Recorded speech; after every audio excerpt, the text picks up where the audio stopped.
Yeah, obviously the last week, circumstances have changed internally with our starting pitching and the depth, and it felt like signing a Patrick Corbin was an opportunity to bring in somebody who has really been an inning stabilizer over the past 10 plus years, and veteran player, competitor, by all accounts, just a winning personality, somebody who's going to fit in our clubhouse well, and gives us added protection. We also believe that there's some things we saw in the second half of last year with his performance that indicate he can continue that and be a very serviceable major league starting pitcher, which we need right now. There's no doubt this is a player who has a tremendous track record of health, taking the ball and posting. The innings matter to us. I think our team's built in a way to protect our starting pitching with an offense that's going to score some runs. And we play very good defense. I think Patrick will benefit from that as well. And I think it certainly fits a need that we have in this moment. And I don't see any reason why he can't contribute all season long if he pitches like he did really the second half of last year. Are there any indicators that you can share about from the second half? Yeah, I think really things that stand out, he kind of changed his pitch usage, started relying more on his cutter and slider to right-handed hitters. And I think the results the second half, maybe the last 20 starts or so, were very positive. He's been working on a changeup, really staying out of fastball counts or throwing his fastball in fastball counts, especially to right-handed hitters, and limiting the damage. So, our hope is that we can make some improvements with that, continue the adjustments that he's made, and get a pitcher who can help us win a lot of games. Where's he at physically right now, just in terms of being able to be ready? Physically, he's in a great spot. He's built up to 80 plus pitches and live BPs back home where he's been throwing. The only complication that we have, which is a great thing, is his wife is expecting their third child within the next 24 to 48 hours. So he will not be reporting to Arizona. We'll likely see him for the first time in Texas. That seems just like a perfect twist on it. Right? It's a great thing, and family matters certainly are way more important than when he's going to take the ball for us. So we want him to be at home and with his wife and family during this time. And we trust he's a veteran player. He's been through spring training before. We've seen players like Michael Lorenzen signed late last year, came in and jumped right in. We do want to make sure we don't put him in harm's way, that we build him up appropriately, that he goes through some level of baseball activity, things that maybe you might not do at home, like covering first base or backing up bases. So there are other things that we want to make sure that he checks the boxes on, but we'll be excited to get him. So is your expectation that he would go into the rotation that first term? To be determined, Evan. Honestly, this has all come together very quickly. I think it's unfair without seeing him or being with him in person to have that conversation. I think most importantly, we're signing him because we believe he can contribute over the course of the season to our team. We can't put him in harm's way early by rushing something. Did you guys get word? Have you gotten final word? I know the risk specialist that you guys use is out here. Yeah. So John saw him yesterday. In my opinion, it was a more favorable report than what we initially thought. He's going to be immobilized for a period of time. I think the hope is, if all goes smoothly, that we can get him back,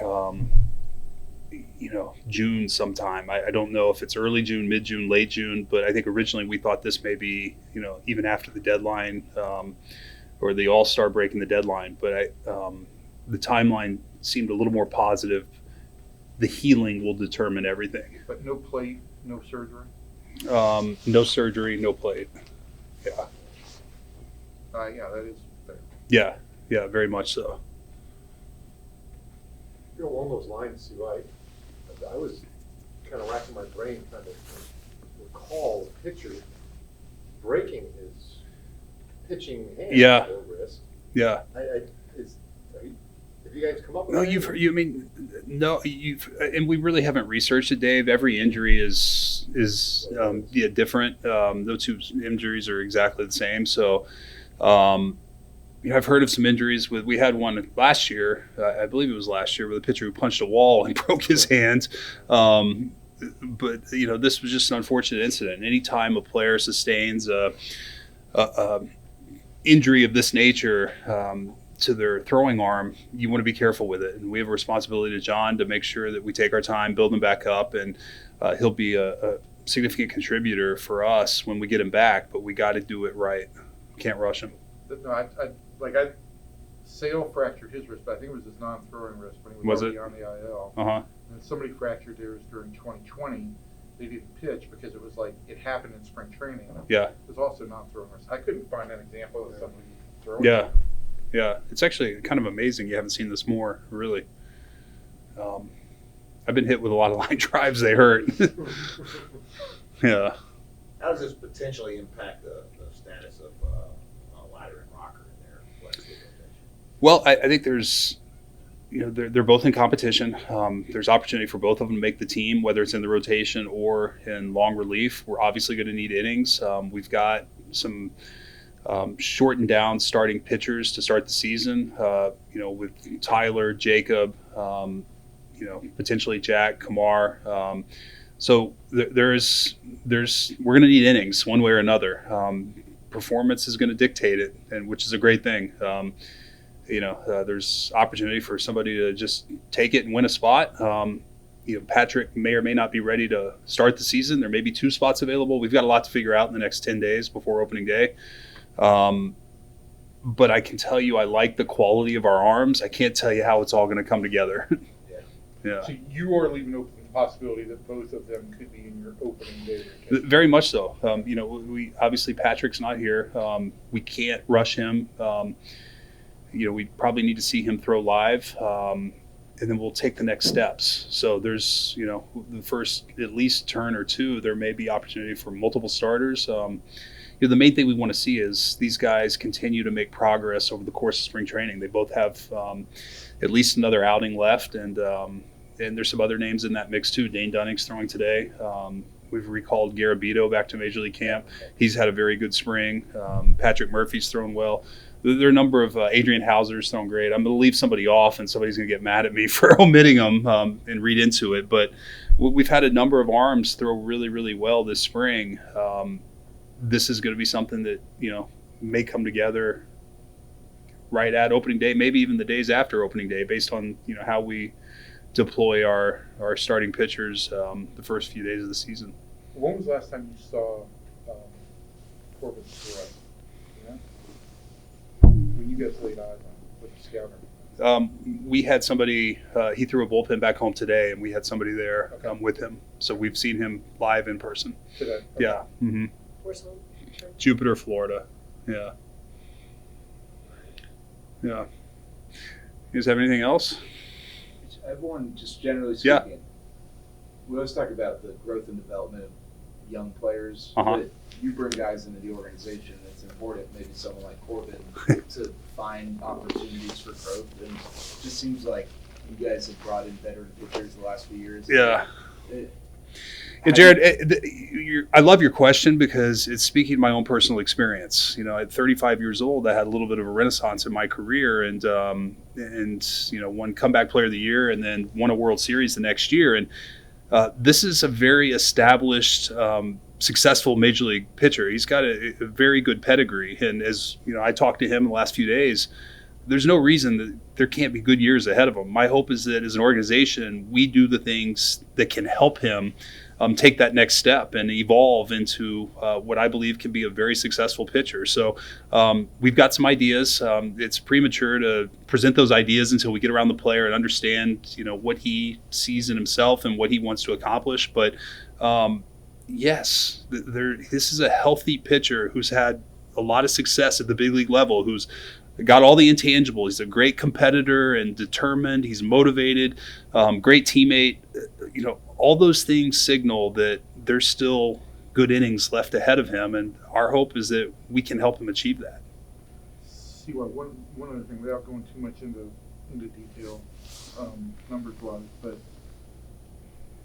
we've talked a lot about where you are financially, and that had to be a consideration even with the class of free agents that was out there, was it not? Is there a way to address that? It is the consideration in everything.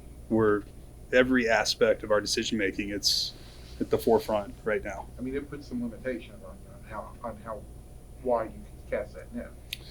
Well, it's not a wide net to cast at this point, Evan. True.